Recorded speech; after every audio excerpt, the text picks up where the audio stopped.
veux être tout près de toi, dans tes bras,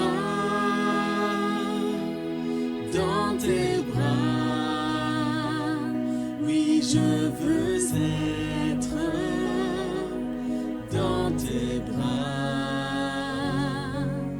dans tes bras. Dans tes bras, oui, je veux être dans tes bras.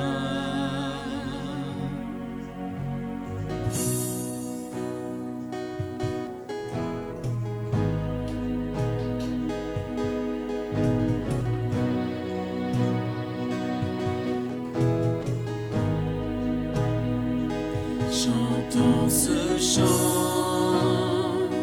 d'amour pour toi, mon cœur s'évade, s'accroche au roi, attiré par ta beauté, ton cœur de père m'a enlacé. Dans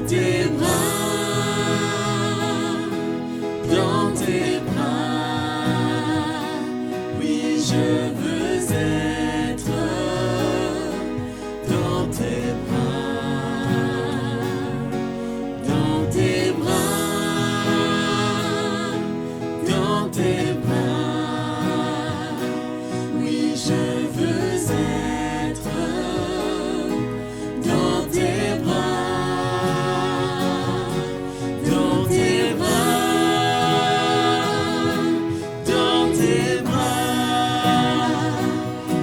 Je veux être dans tes bras, dans tes bras, dans tes bras. Oui, je veux être dans tes bras.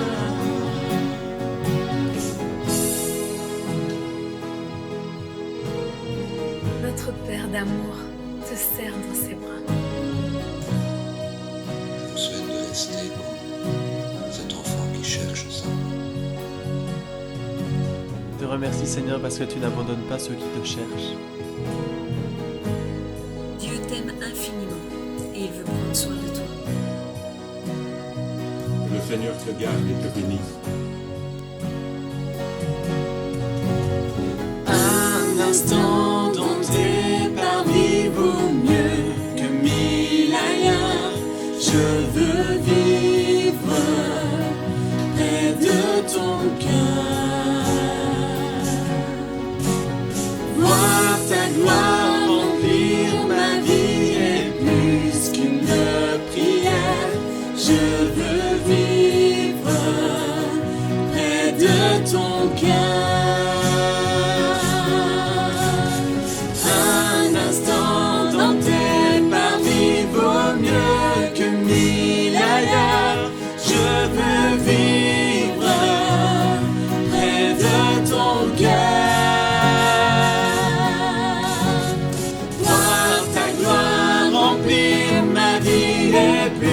Qu'une prière, je veux vivre près de ton cœur,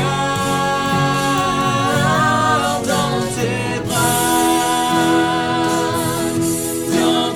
bras, oui, je veux être dans tes bras,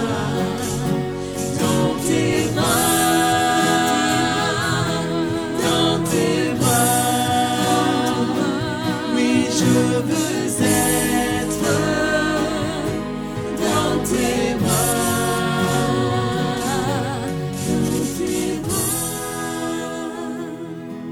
dans tes bras, oui, je veux être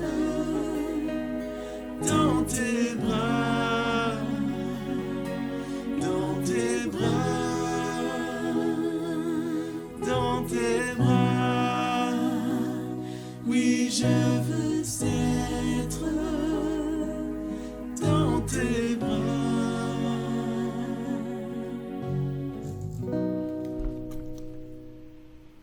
Chers amis, bienvenue pour ce nouvel enregistrement à l'Église protestante évangélique de Couillet. Heureux de vous retrouver et de prendre ensemble un moment autour de la parole de Dieu. J'aimerais vous accueillir par cette belle parole de Jean dans sa première lettre où il dit « L'amour parfait chasse la peur ». L'amour parfait de Dieu chasse nos peurs et nos craintes. J'aimerais vraiment vous accueillir. Je ne sais pas quel est votre état d'âme ce matin, mais en tout cas, s'il est teinté de peur, de crainte, d'anxiété, j'aimerais vraiment graver dans nos cœurs cette certitude que l'amour total, l'amour radical, ferme de Dieu, décidé, volontaire, inconditionnel, parfait, paternel, total, chasse la peur. Il y a des moments où Dieu éclaire certains thèmes de l'Écriture et pour l'instant, je suis frappé de voir combien de fois l'Écriture parle de la peur. D'Abraham jusqu'à la fin de l'Apocalypse, on voit l'homme en proie à la peur. Et que de fois il est dit, n'aie pas peur, ne crains pas. L'amour parfait de Dieu chasse la peur. Je voudrais imprimer cela pour vous dans vos cœurs ce matin. Je voudrais revenir avec nous ce matin sur ce que nous avons abordé le 26 avril. On s'est arrêté sur ce que nous croyons avoir entendu de Dieu comme premier appel fondamental dans ce moment d'épreuve, d'épidémie. Cette parole prophétique adressée à son peuple. Et je crois que c'est important pour nous de ne pas sauter d'une parole, d'une vérité à une autre, mais de pouvoir s'arrêter. De réfléchir, comme Jésus le disait, arrête-toi, calcule. Dieu est en train de dire à son Église, dans ce moment particulier, reviens à ma parole, enracine-toi, revenez, centrez-vous, construisez-vous sur la parole. J'aimerais donc ne pas aller trop vite dans cette période. Je sais que le Cap 25 nous attend, beaucoup de matière pour installer la maturité, mais je crois que l'appel de Dieu nécessite de notre part beaucoup de sérieux, de vigilance et d'adaptation. On disait la dernière fois que c'est comme un terrain qu'il nous faut cultiver, labourer. Revenir à la parole, ça touche notre style de vie. Et ça, c'est pas toujours évident. Donc, j'aimerais revenir avec vous sur cette exhortation, sur cette interpellation que le Seigneur adresse à son Église. Vous vous souvenez, il y a 15 jours, j'essayais de vous démontrer la preuve par 3, la preuve par E. 3 verbes pour nous aider à revenir à l'Écriture. Je voulais nous encourager, je voulais qu'on puisse éradiquer certaines choses de nos vies et nous équiper. On avait pu passer pas mal de temps sur les 2 premiers points et peu sur le 3e. Or, je crois qu'il faut vraiment nous équiper et nous apprêter. C'est pourquoi aujourd'hui, j'aimerais résumer très rapidement les 2 premiers points et nous donner des conseils tout à fait pratiques pour nous équiper, pour nous permettre d'installer la parole dans nos cœurs. Il y a quelques jours, j'étais interpellé par un livre que Jérôme a laissé sur mon bureau. Je présume qu'il est en train de le lire pour l'instant. Et le titre était interpellant. Survivre, comment vaincre en milieu hostile. Survivre, comment vaincre en milieu hostile, par le docteur Xavier Maniquet.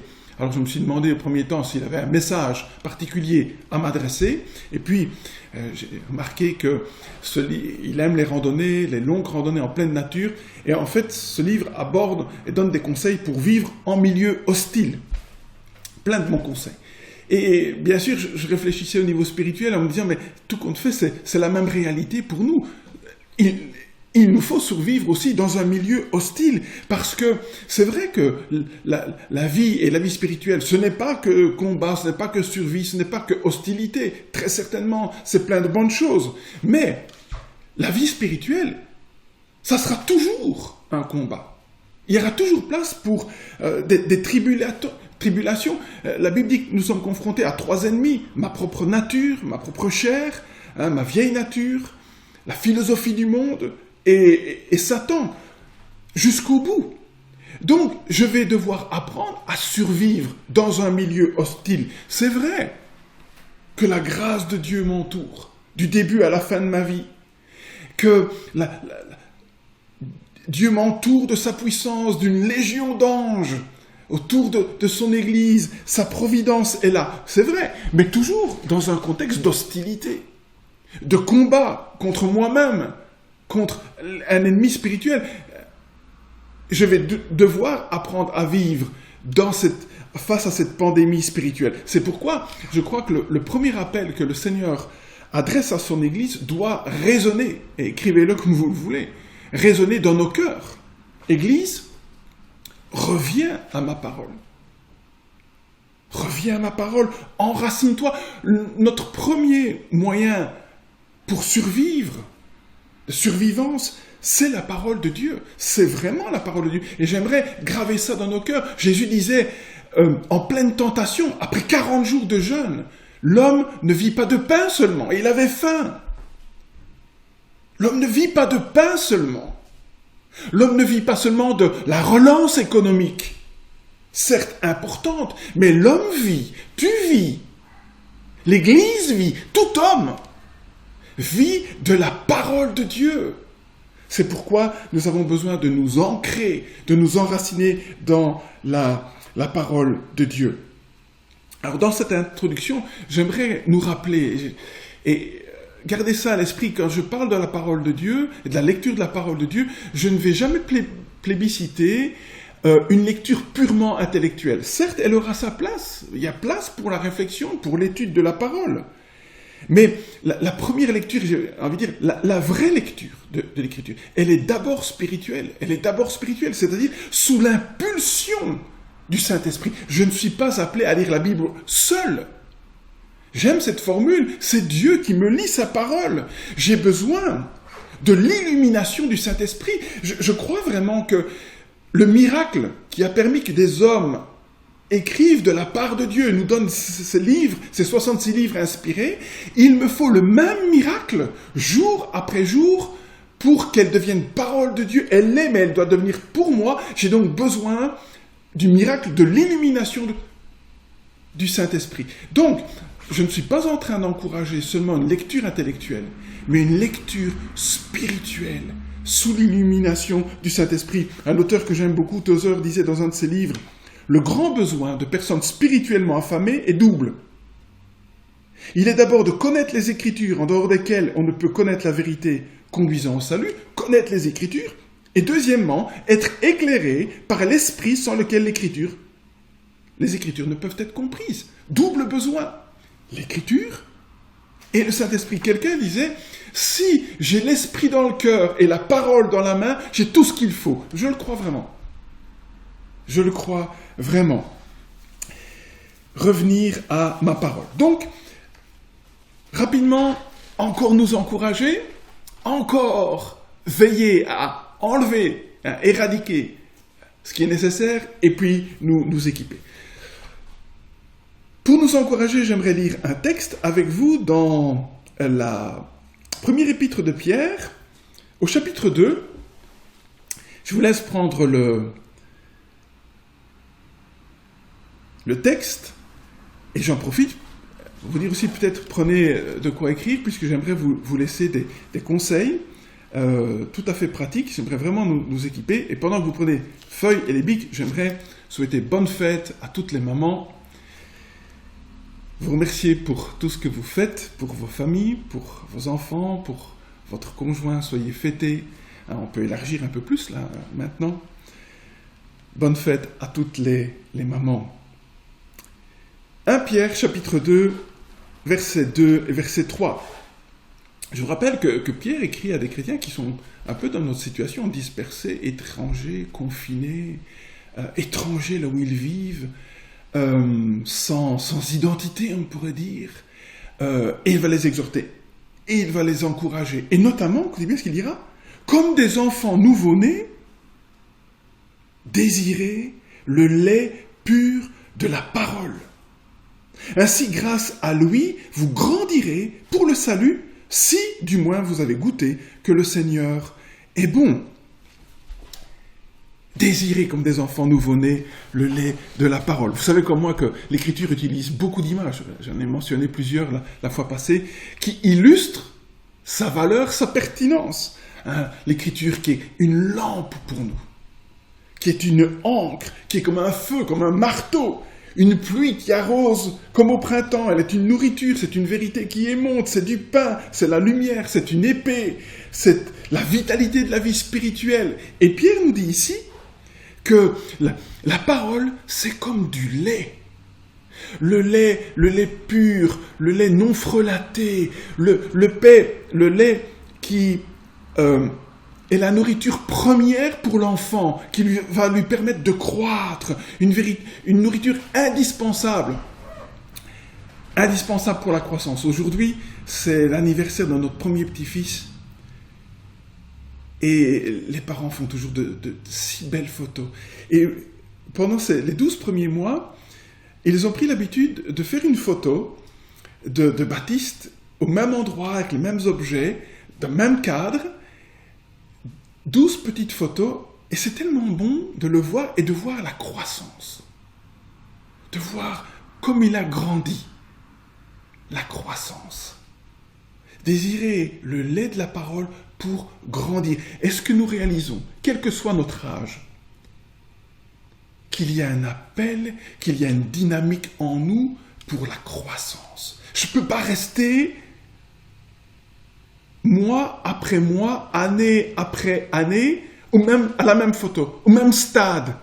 Il y a un appel à la croissance.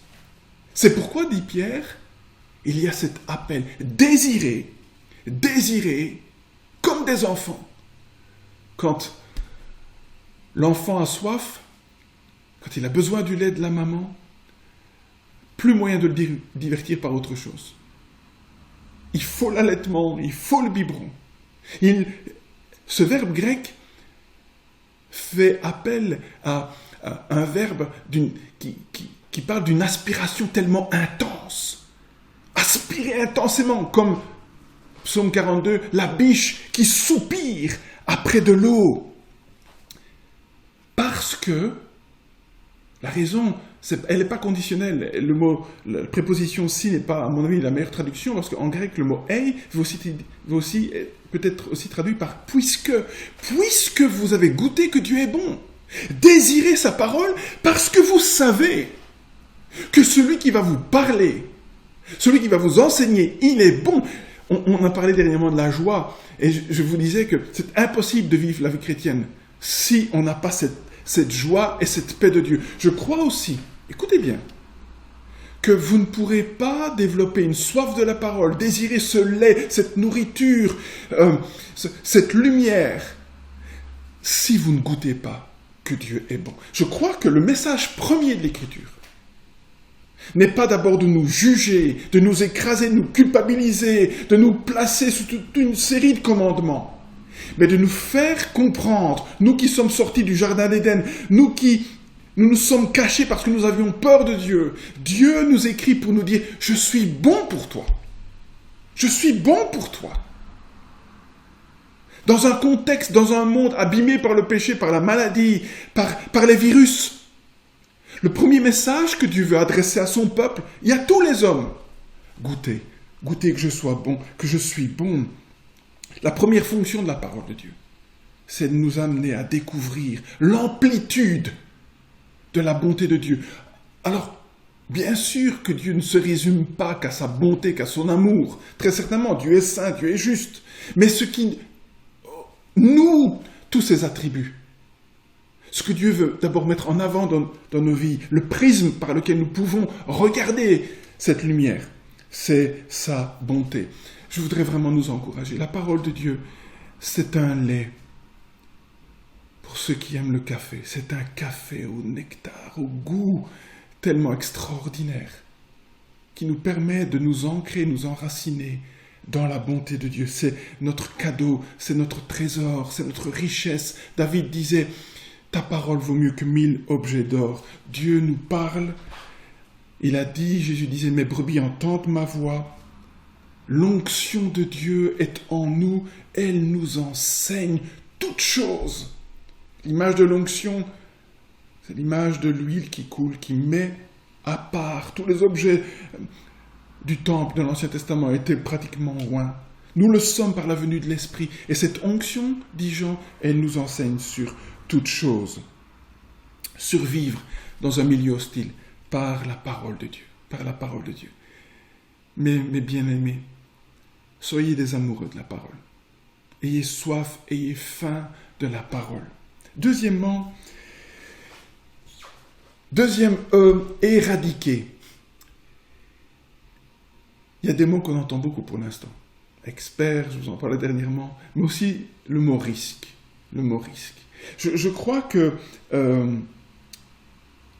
quand il est question d'éradiquer certaines choses, c'est parce qu'il y a des risques. Il y a des risques que l'enfant ne se nourrisse pas bien. Il y a des risques que l'enfant ne boive pas suffisamment de lait. Il y a des risques d'une malnutrition. Il y a des risques pour nous aussi que nous nourrissions pas notre âme, notre cœur, toute notre vie spirituelle convenablement. Alors physiquement, ça ne se verra pas. Mais spirituellement, on sera famélique, atrophié. Je vous ai parlé de cette vérité ô combien importante que toutes nos planifications, toutes nos stratégies, elles ne tiennent pas si elles ne deviennent pas avant tout une culture, une mentalité. J'aurais beau décider et mettre en place pas mal de choses. Si tout cela ne devient pas un style de vie, une mentalité, il y a beaucoup de risques. Il y a beaucoup de risques que je ne grandisse pas. L'appel est afin que vous puissiez grandir. Si vous connaissez un peu les Écritures, vous savez ô combien, par exemple, les apôtres se souciaient de la croissance. Jésus a dû grandir sur terre. Les apôtres, Paul envoyait ses collaborateurs pour voir si les églises implantées grandissaient. Il y a le risque. Il dit à Timothée, va voir là, de peur que nous ne perdions tout le profit de notre travail. Parce qu'il y a des risques. Ne nous promenons pas la fleur au fusil. Je peux courir le risque de maladies qui vont vraiment mettre à mal ma vie spirituelle.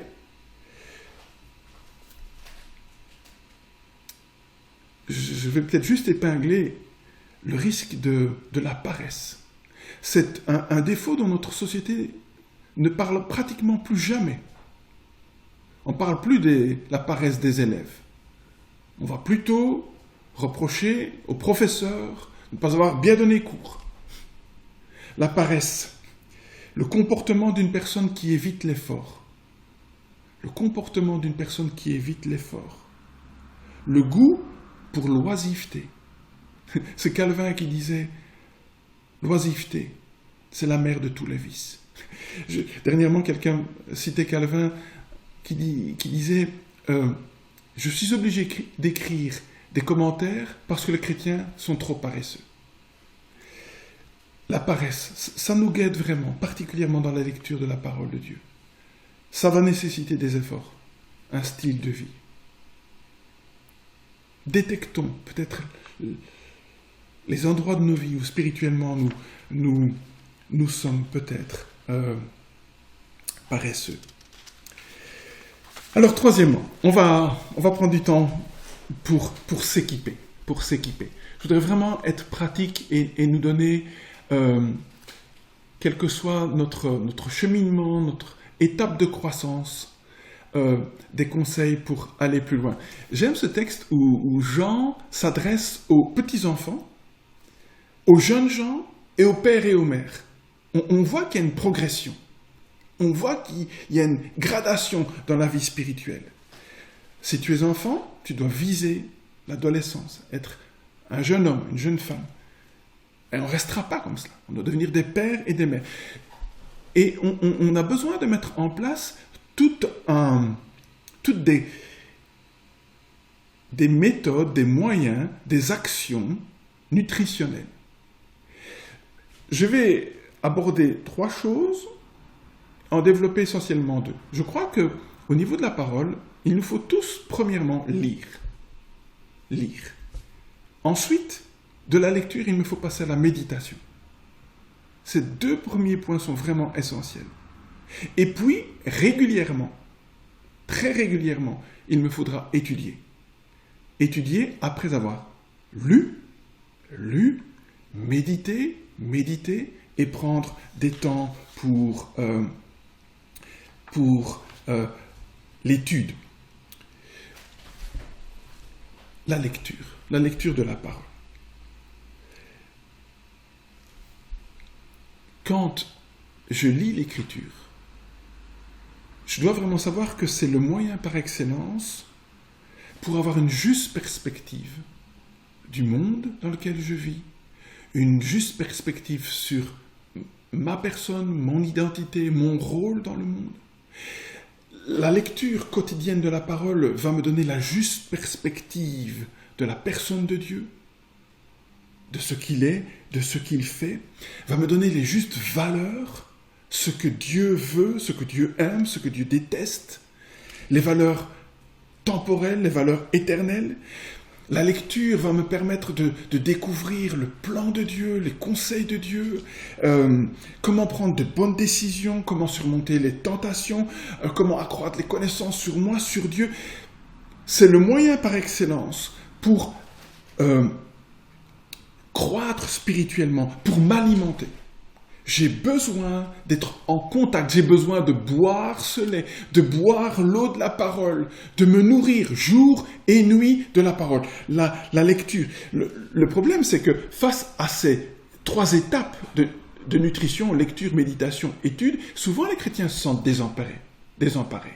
Ils ne savent pas par où commencer. 66 livres, comment lire, comment méditer, comment étudier. Souvent, ils piochent par hasard et on voit qu'ils ne grandissent pas, ils ne parviennent pas à capter les vérités essentielles, à savoir comment les appliquer. Et donc, ça a très peu d'effet sur eux. Et ils grandissent avec, pour dire, une alimentation indirecte. Parce qu'ils ne vont pas la puiser eux-mêmes, ils entendent des choses par des prédicateurs, par des théologiens, mais ils ne se nourrissent jamais eux-mêmes. Donc, c'est vraiment important que nous apprenions premièrement à lire. Je vais passer de la lecture à la méditation. Quelques conseils pour la lecture. Que tu aimes ou que tu n'aimes pas, tu vas devoir passer du temps à la lecture. Bien sûr, je sais qu'il y a beaucoup de moyens aujourd'hui qui nous permettent d'écouter la parole. C'est une bonne chose, mais il nous faudra aussi prendre du temps dans la lecture. Je dirais premièrement, il nous faut pour bien lire, pour profiter de ces moments, adopter une attitude vraiment d'ouverture et d'humilité devant la parole de Dieu. Je ne peux pas profiter de la parole en étant intérieurement dans n'importe quel état. J'ai besoin d'arriver ouvert, réceptif et honnête devant la parole de Dieu. Venir dans de bonnes dispositions, avec une faim et une soif, ouvert à ce que Dieu va me dire, ouvert aux nouvelles idées, ouvert aux changements que Dieu veut amener en moi. Il faut que j'ai cette attitude toujours très très positive. Quoi que tu lises, quoi que tu médites, quoi que tu étudies, tu es ouvert. Tu ne viens pas avec des boucliers en disant « ça, je ne vais jamais changer ». Laisse Dieu, ouvre-toi à sa volonté. On a dit « Dieu est bon ». Dieu est bon. Il faut que j'ai cette mentalité parce que je sais que Dieu est bon, quoi qu'il va me dire.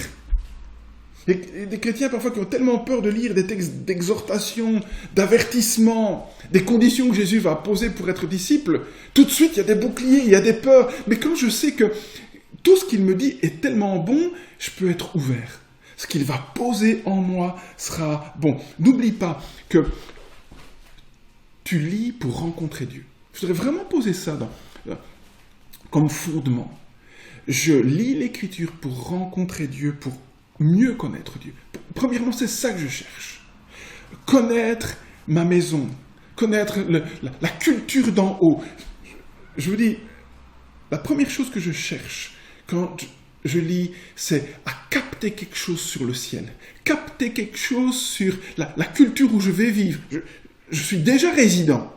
J'ai déjà cette culture, mais qu'est-ce que j'apprends sur mon monde, sur ma cité, sur mon Dieu? Et ça, sois ouvert pour que tu ne sois pas en décalage, une contre-culture, culture d'en bas, sois ouvert. Deuxièmement, habitue-toi à prendre connaissance de tout le conseil de Dieu. Tout le conseil de Dieu. Je voudrais donc dire que mon plan de lecture doit être graduel. Si tu es un enfant, un bébé spirituel, et ce n'est pas une question d'âge, c'est une question de date de conversion, je dirais très concrètement, dans un premier temps, borne-toi peut-être au Nouveau Testament. Au Nouveau Testament. Je crois que un nouveau-né peut et doit lire le Nouveau Testament au moins 2 fois par an. Ça représente 1 chapitre et demi par jour. 1 chapitre et demi par jour, c'est pas trop lourd. En tant qu'enfant dans la foi, j'ai besoin de manger. Et donc ce contact avec le Testament qui est d'abord le nôtre, le premier était d'abord pour Israël, et puis par analogie, il le sera aussi pour nous, mais j'ai besoin d'être en contact avec ma nouvelle alliance. Les enfants spirituels ont besoin de ce contact, au moins 2 fois par an, lire les textes du Nouveau Testament. Ce qui veut dire qu'après quelques années, tu vas déjà figer, emmagasiner la pensée de Dieu, de la Nouvelle Alliance. Pour les jeunes gens, plus longtemps de vie chrétienne, tu gardes ce rythme de 2 fois le Nouveau Testament par an. Tu peux y ajouter les psaumes, les proverbes. Et plus tu vas grandir, pour devenir un père et une mère, ajoute-y l'Ancien Testament. Et je crois que la culture de l'Ancien Testament, au moins 1 fois par an, c'est un bon rythme. Plus les années vont passer, et plus ces choses vont s'installer en toi. Prendre conscience de tout le plan de Dieu. Paul disait dans Acte 20 aux anciens d'Éphèse, je vous annonçais tout le plan de Dieu. Parfois les chrétiens sont parfois... Et c'est pourquoi on risque parfois de se figer dans des catégories tellement strictes, parce que tout compte fait, on connaît quelques vérités sur l'Écriture. Mais nous avons besoin de connaître tout le plan de Dieu. Et pour ça, j'ai besoin de le fréquenter. D'abord, bien installer le Nouveau Testament. On y ajoute des livres, l'Ancien Testament, des livres qui encouragent une piété personnelle, les psaumes, les proverbes. Et puis j'y ajoute tout le plan de Dieu. Troisièmement, efforce-toi d'être persévérant. Je sais qu'il y aura des jours, pour chacun d'entre nous, il y a des jours où on n'a pas envie, où notre chair dit non, où les soucis vont faire, où parfois l'agenda va faire qu'on a moins de temps. Fixe-toi des priorités, des temps sur lesquels tu ne reviendras pas, un objectif très clair sur lequel tu ne reviendras pas. Je lis ces textes, ça paraît un peu légaliste, mais ce n'est pas du légalisme, c'est juste une discipline spirituelle. À plusieurs reprises dans ma vie, parce que j'ai respecté les objectifs, Dieu répondait, parfois même très tard pendant la nuit, à travers des textes, que voilà, c'était mon programme sur la journée, je n'allais pas aller me coucher sans le lire, et Dieu répondait à des prières très particulières. Sois persévérant, lis, médite, étudie, que tu aies envie ou pas. Trop souvent, on est un peu comme ce fameux chanteur. Donne-moi l'envie. Mais l'appétit vient en mangeant. Je crois que Dieu honore ceux qui honorent sa parole, qui ne dépendent pas de leurs états d'âme, persévèrent. On voit que la première église, ce qui est déjà dit dans Acte 2, ils persévéraient. Littéralement, ils étaient obnubilés. Ils étaient assidus. On a besoin de cette assiduité, cette rigueur. Il y a des choses dans ma vie que je pose sur lesquelles je ne reviendrai pas. Je ne vais pas faire dépendre ça de mes envies. Nous mangeons plusieurs repas par jour. Alors pourquoi est-ce qu'il faudrait envisager d'autres attitudes avec la parole de Dieu? Ne considère pas la Bible comme un recueil de textes, un livre qu'il faut disséquer, étudier, qu'il faut juste aborder juste pour connaître, pour étudier. Pas du tout. envisage la lecture de la parole comme un rendez-vous avec Dieu, comme un livre qui recèle les paroles de Dieu, les oracles de Dieu, auxquels je dois obéir. Des principes de vie qu'ils sont bons d'accueillir et d'intégrer. Paul dit, quel est l'avantage des Juifs? Ils ont reçu les oracles de Dieu. Quel privilège! Nous pouvons construire nos vies, rappelez-vous la conclusion du sermon sur la montagne, sur le roc solide. Ne viens pas avec toute la hauteur de ton intelligence, toute ta suffisance pour aborder l'Écriture. Viens comme un disciple, au pied de Jésus, pour entendre sa parole. Celui qui m'aime, disait Jésus, c'est celui qui obéit à mes commandements. Lis-la avec respect, avec attention, avec réceptivité. Essaye aussi d'être systématique dans les choix de tes livres. Essaie de couvrir l'ensemble du Nouveau Testament, l'ensemble de la Bible. Cinquièmement, on avance tout doucement dans la lecture, à la méditation. Quand tu lis, sois pas simplement une lecture cursive, commence tout doucement à t'arrêter là où le Seigneur surligne, met en lumière des vérités. Et dans ma lecture, pour aller un peu plus loin, je dois passer par 4 étapes. Je dois lire, observer ce qui se passe. Et donc, pour observer, je dois interroger. Quelque temps, on participait à un mariage et on était à table avec quelqu'un qui avait fait des études de criminologie et on posait certaines questions et il disait, mais on nous a appris à observer. Je pourrais te dire le nombre de personnes dans la pièce, je pourrais te dire où sont les portes. Observer le texte. Et pour ça, on doit interroger. Parfois, on va beaucoup trop vite. Il faut que je lise, que je relise, que j'interroge le texte. Toute une série de questions pour pouvoir, troisièmement, interpréter, comprendre, assimiler. Prends l'exemple d'une parabole.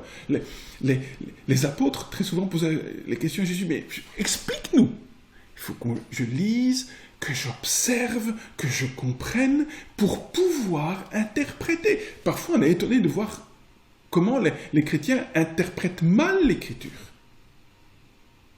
Il faut que je commence à ruminer le texte. Je lis, j'observe, je pose toute une série de questions pour pouvoir ensuite interpréter, dégager des vérités qui, quatrièmement, auront besoin d'être appliquées. Des principes de vie, des promesses, des commandements, des conseils pour mon existence.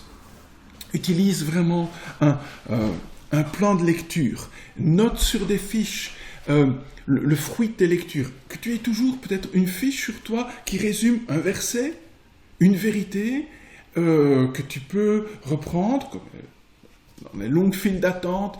Comme ça, tu passes de la lecture tout doucement à la méditation. C'est bon de cultiver un esprit d'humilité, de réceptivité, afin d'être toujours avide d'apprendre de Dieu. J'ai soif de ta parole, je soupire comme une biche, j'ai envie d'entendre ce que le ciel me dit. Et toutes ces dispositions vont m'aider à découvrir des nouvelles perspectives, à glaner des nouvelles vérités, des nouvelles idées, pour résister au mal, pour pratiquer le bien.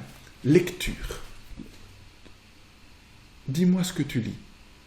Dis-moi ce que tu bois. Et je te dirai qui tu es. Et puis je voudrais encore juste m'arrêter quelques instants sur la méditation. C'est une attitude spirituelle que les chrétiens aujourd'hui ont délaissée, mais qui est vraiment fondamentale. Vous savez, c'est impossible de ne penser à rien. Impossible de penser à rien. Si tu essayes pendant quelques instants de dire je vais penser à rien, tu serais étonné de voir que toute une série d'images et de pensées vont monter à l'assaut de ton cerveau. Si tu demandes à quelqu'un à quoi il pense, tu dis à rien, c'est qu'il a oublié ou qu'il ne veut pas te dire à quoi il pensait. Parce que notre esprit ne peut pas rester inactif. Je crois que la question n'est pas de savoir est-ce que je vais penser ou pas, mais à quoi est-ce que je vais penser? Il y a cette vieille maxime qui dit que quand je sème une pensée, je vais récolter des actions. Quand je sème des actions, je vais récolter des habitudes. Quand je sème des habitudes, je vais récolter un caractère. Et quand je sème un caractère, je vais récolter une destinée. Que nous le voulions ou pas, on va semer des pensées. Je suis toujours en train de penser. Mon cerveau, Dieu nous a créés comme ça, il est constamment en action. Beaucoup ont pris l'habitude de cultiver une méditation décousue. Or, je pense que ce que nous avons besoin, c'est plutôt une méditation constante et canalisée. Alors, de quoi est-ce que je parle ? Cette discipline, c'est surtout de choisir un domaine, suite à la lecture, voilà, si le Seigneur t'invite à réfléchir à une vérité. La méditation, c'est de fixer ton attention sur ce domaine, sur cette vérité, sur ce verset, ou sur ce mot, ou sur ce thème, de concentrer tes pensées et de commencer à réfléchir, de ruminer, de repasser, de broyer ces choses. Un peu comme la vache qui ramène 3 fois l'herbe dans sa bouche. Hein. Le mot hébreu méditer peut être traduit de 7 à 8 manières différentes. C'est vraiment l'idée de mâcher, de ruminer mentalement.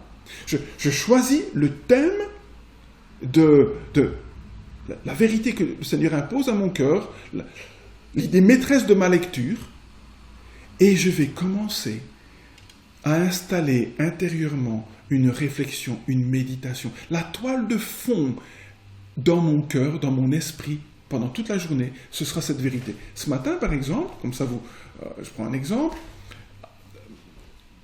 en lisant Matthieu 16, j'étais interpellé, notamment, et je sentais que le Seigneur attirait mon attention. Jésus dit, « Et quand le Fils de l'homme reviendra dans la gloire du Père avec les anges. » Et le Seigneur attirait mon attention sur le Fils de l'homme, Jésus reviendra dans la gloire du Père avec les anges. Aujourd'hui, la toile de fond, c'est cette espérance, cette certitude que Jésus revient dans la gloire du Père avec les anges. Et en venant à l'église, le ciel était bien dégagé. Et en voyant ce ciel dégagé, je méditais. Je réfléchissais, un jour, je verrai le Fils de l'homme revenir dans la gloire, dans un ciel dégagé, dans toute sa gloire avec ses anges. Et je veux rester toute cette journée en train de méditer, de ruminer, de réfléchir, de broyer. On sait ce que c'est, broyer du noir.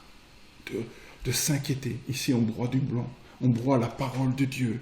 Et la méditation, c'est installer ça en nous. Et chaque fois que mon esprit est parti dans une autre direction, je ramène, et je peux travailler, je peux réfléchir à d'autres choses, mais intérieurement, il y a cette pensée qui s'installe en moi. La méditation, ça fait partie intégrante de la spiritualité chrétienne.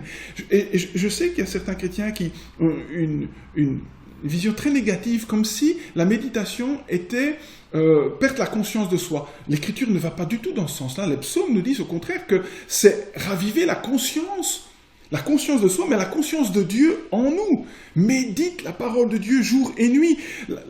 La méditation ne court-circuite pas la conscience de soi. Au contraire, je crois qu'elle enracine ma conscience dans la parole de Dieu. J'enracine ma vie intérieure, mes facultés mentales dans la vérité de Dieu. Et plus mes racines s'enfoncent dans la vérité, plus cette sève nourrit ma vie intérieure et va porter du fruit. Quand je focalise mes pensées, mes sentiments, ma volonté sur le Seigneur et sur sa parole, quelque part, je resserre ma communion avec lui. Plus je pense à Jésus qui va revenir dans sa gloire, et je veux... Et vous voyez, plus j'installe la parole de Dieu, plus je vais pouvoir réaliser, identifier ce que c'est la gloire du Christ. Je vais penser au texte de la transfiguration, quand les disciples ont vu la gloire de Jésus. Ça va établir une plus grande communion qui va produire une vie abondante. Regardez combien le Nouveau Testament parle des pensées. De pensées qui peuvent aller dans tous les sens. Et l'Écriture nous dit focaliser. Philippiens 4:8. Au reste, frères, portez vos pensées sur tout ce qui est juste, tout ce qui est vrai, tout ce qui est honorable, sur la parole de Dieu. Focaliser. Je sais que ce n'est pas une pratique facile. Parce que nos pensées peuvent s'évader dans tellement de directions différentes. C'est pourquoi, méfiez-vous de toutes ces notifications sur vos GSM qui font du bruit, qui appellent vos pensées. Or, le premier appel de nos pensées, elles doivent être... c'est Dieu qui lance ces notifications. Et la méditation nous permet de rester dans une profonde communion avec lui. Alors je voudrais juste nous laisser encore quelques suggestions pour nous aider. Pour bien méditer, ne prenez pas des chapitres entiers. Laisse Dieu te choisir, mais un passage, un verset, 2 versets, parfois ça peut être juste un mot, une partie de verset, sur lesquels tu vas méditer pendant toute la journée. Le Fils de l'homme reviendra dans sa gloire, dans la gloire des anges. Hier, en lisant la première épître de Jean, j'ai l'impression que je redécouvrais cette affirmation dans 1 Jean 4. Dieu est amour. Et j'ai pris du temps à réfléchir à cette merveilleuse réalité. Dieu est amour. Tu prends juste un mot, quelques versets, et tu commences à réfléchir devant la face de Dieu. L'objectif, c'est que toute ta journée se passe comme cela. Pour t'aider, fixe peut-être aussi des moments précis, des courts interludes où tu vas revenir. Comme ce n'est pas un exercice facile, souvent nos pensées vont s'agripper à d'autres réalités. Donc j'ai besoin peut-être de me dire, allez, à 10h et à midi, à 4h, je mets peut-être un bip sur ma montre, ou avant de manger, ou avant de reprendre telle activité. Je m'arrête et je reviens sur le texte que le Seigneur a imposé à mon cœur.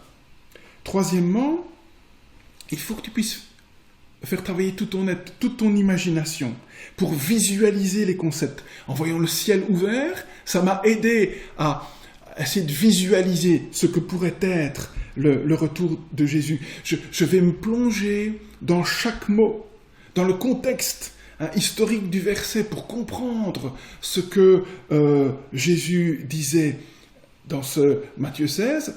Jésus va parler de son retour, de l'importance de suivre, d'accepter les conditions. Donc tout ça va faire l'objet de la méditation. Je vais essayer de visualiser, d'imaginer, de mieux comprendre les différents concepts. Réfléchis aussi, quatrièmement, à chaque mot, à chaque détail, chaque expression. Efforce-toi d'en tirer un maximum de sève, de jus, de chaque mot, de chaque idée. Prends chaque vérité sous différents angles. Demande au Saint-Esprit de bénir ta réflexion pour qu'il te parle à travers l'Écriture. Cinquièmement, commence à personnaliser ce texte. Commence à personnaliser ce texte. Je veux être prêt pour le retour de Jésus. Je peux y ajouter d'autres passages. Jean dit, afin que vous n'ayez pas honte, que je sois éveillé, personnalise. Quand tu médites l'amour de Dieu, Dieu est amour, je peux dire, mais Laurent, réalise que Dieu est amour pour toi. Personnalise le texte, mets-le à la première personne du singulier, fais-en une prière que tu adresses à Dieu. Engage-toi à rechercher les applications de ce texte. Vois ce que ça signifie pour toi. Sixièmement, loue Dieu pour le fruit de cette méditation, pour cette vérité qu'il vient installer, imbriquer dans ta vie. Célèbre Dieu pour ces pierres qu'il ajoute dans l'édifice de ta vie. Loue Dieu, fais passer ses vérités, prie-les, supplie-les quand c'est nécessaire, quand peut-être des choses que tu réalises qui sont absentes de ta vie. Si ce sont des choses qui sont déjà bien établies, persévère. Peut-être aussi pour t'aider à garder un esprit de méditation, pourquoi pas finir la journée par un psaume, une partie de psaume, où tu vas t'endormir avec une vérité. Ça va programmer ton subconscient. David dit, pendant les veilles de la nuit, je pense à toi sur mon lit, je médite sur toi pendant les heures de la nuit. Cela va bénir ton sommeil. L'objectif de la méditation, c'est pas juste d'occuper notre esprit. L'objectif, je voudrais vraiment, et je termine par cela, l'objectif, c'est de vivre dans la présence de Dieu. Il est là. Il est là et Dieu ne veut pas être absent de nos journées. Dieu veut partager, Dieu veut nous interpeller tout au long de la journée. Et la méditation, en quelque sorte, c'est laisser notre esprit ouvert à son esprit. Je suis dans un état intérieur de prière. Je laisse sa parole couler en moi. Et l'objectif, c'est de vivre dans sa présence. Les chrétiens évangéliques ont perdu cette habitude. Or, tout au long de l'histoire de l'Église, c'était une discipline ô combien prisée et pratiquée. On a besoin, si on veut faire des progrès, on a besoin de persévérer. Je termine par ce conseil. La seule façon de faire des progrès dans la méditation, dans la lecture et puis dans l'étude, c'est l'assiduité. C'est la régularité. Même si dans un premier temps, ça ne me donne pas de résultat. Je serre ta parole dans mon cœur. Je serre ta parole dans mon cœur. Ça va façonner ta personnalité. Avec le temps, tu vas voir clair. Tu vas comprendre les vraies valeurs. Ce que Dieu veut, ce que Dieu aime, ce que Dieu attend de toi. Je vous rappelle la parole prophétique que le Seigneur nous a adressée. Je veux te parler. Je veux te parler. Peuple de Dieu, écoute-moi. Je suis Dieu. Que cessent les bruits inutiles. Je veux te nourrir. Quelle bonne nouvelle. Dieu dit, je veux te nourrir. Je veux que ton être intérieur, ton homme, soit fort. Fort. Tu vas entendre. Tu vas garder ma parole. Tu vas rester ferme, dit le Seigneur. Ma parole sera en toi et tu ne vas pas vaciller. Dans un monde qui tremble, qu'il est bon de savoir que Dieu dit, mais toi, mon peuple, tu vas tenir bon. Tu seras fort. Seigneur, je te prie pour ton peuple. Nous voulons prendre tes appels vraiment au sérieux. Nous voulons t'entendre, nous voulons t'écouter. Nous voulons que la parole de Jésus habite en nous. Nous voulons être ambitieux, audacieux dans notre relation à ta parole. Quel privilège de savoir que tu nous as écrit, tu nous as laissé une révélation d'amour que nous voulons coller dans nos cœurs, serrer dans nos cœurs pour la vivre, Seigneur. Aide-nous à la méditer, à en faire l'objet de tout notre amour, non pas simplement pour connaître, mais pour la vivre, pour l'appliquer. Heureux l'homme qui entend et qui pratique. Tu dis que nous serons alors ta vraie famille. Bénis chacun d'entre nous, Seigneur. Amen. Que le Seigneur vous bénisse et vous garde. À bientôt.